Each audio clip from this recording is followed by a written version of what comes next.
2015 s'annonçait comme une échéance délicate pour toutes les communes de France. D'après la loi handicap, votée 10 ans auparavant, les bâtiments publics étaient censés être accessibles à tous avant la fin de l'année. Force est de constater que le calendrier ne pourra être tenu, même si certains chantiers ont été réalisés, comme ici, à l'église de Baldenheim. Donc on se retrouve devant l'église catholique, un bâtiment qui accueille du public, qu'on a dû mettre en accessibilité aux personnes handicapées. Je précise que les personnes handicapées, ce n'est pas seulement les personnes en chaise roulante, c'est aussi les malentendants et les malvoyants. Donc cette rampe répond à des normes, donc on a dû faire mettre des spots d'éclairage. Voilà. Donc la rampe monte ici, tourne. L'entreprise a également mis un dispositif signalant l'escalier qui descend. C'est des petites billes en acier qui sont clouées dans le béton. Voilà.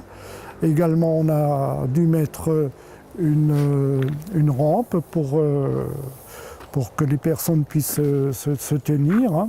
Voilà, donc ensuite, l'accès va vers l'église et les gens rentrent là. L'escalier également a dû être refait.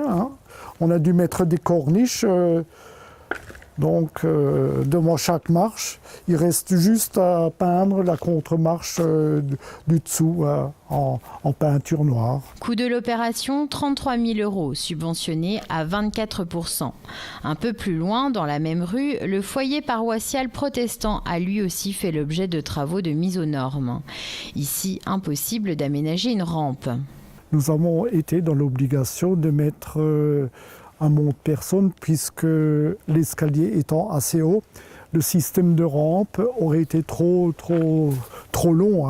Un projet de 16 000 €, rien que pour le monte-personne.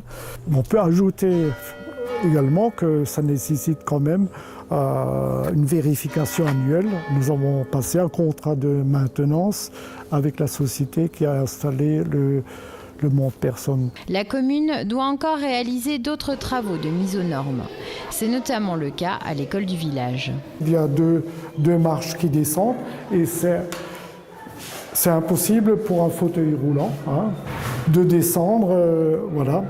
Donc ce constat a été relevé dans le cadre de l'analyse de l'ensemble de nos bâtiments communaux et la solution serait de créer un WC à l'intérieur du bâtiment, tout simplement en ouvrant en dessous de la fenêtre et d'installer un WC à l'extérieur.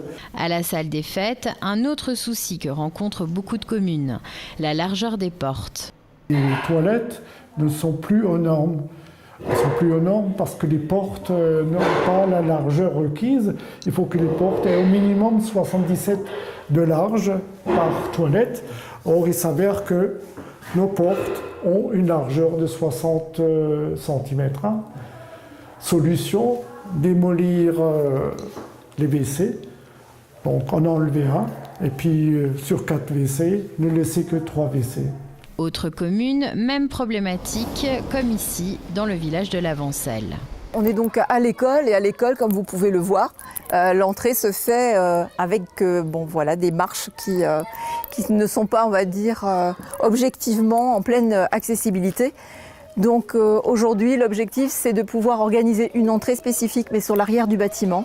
De ce côté sera donc installée une place spécifique pour les véhicules, pour pouvoir éventuellement donc faire descendre l'enfant qui serait en fauteuil ou la personne qui sera en fauteuil, avec un passage directement par ici.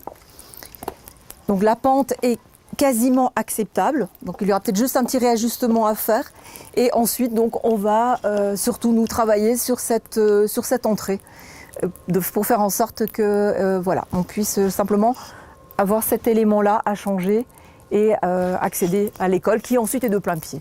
Et quand il devient impossible de trouver les fonds nécessaires pour effectuer l'ensemble des travaux préconisés par la loi, il reste une solution, demander des dérogations. On a fait appel à la Socotec pour nous aider à établir des diagnostics sur la situation existante et sur les choses qu'il y avait lieu de faire avec un chiffrage, avec donc toute l'accessibilité mise en place. Et on arrivait à peu près dans un ratio de 90 000 €. Ce qui pour nous est énorme, énorme vraiment.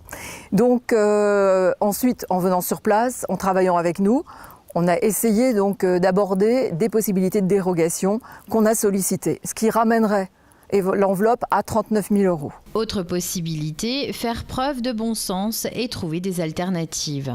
Pour la mairie, nous avons anticipé, on va dire, sur ce problème en aménageant une plateforme. C'est un ancien local qui est absolument donc aux normes et nous allons donc officiellement nommer cette plateforme annexe de la mairie sur rendez-vous. Effectivement, il sera possible de se rendre directement à la plateforme. Face à l'ampleur de ce chantier, le gouvernement a été contraint d'assouplir la loi. Les communes bénéficient d'un nouveau calendrier pour rendre l'ensemble des lieux publics accessibles aux handicapés. Au préalable, ils doivent préciser au service de l'État la nature et la date des travaux restant à réaliser. Cet engagement s'appelle un ADAP, un agenda d'accessibilité programmée, dont le dossier devait être remis en préfecture avant le 27 septembre 2015.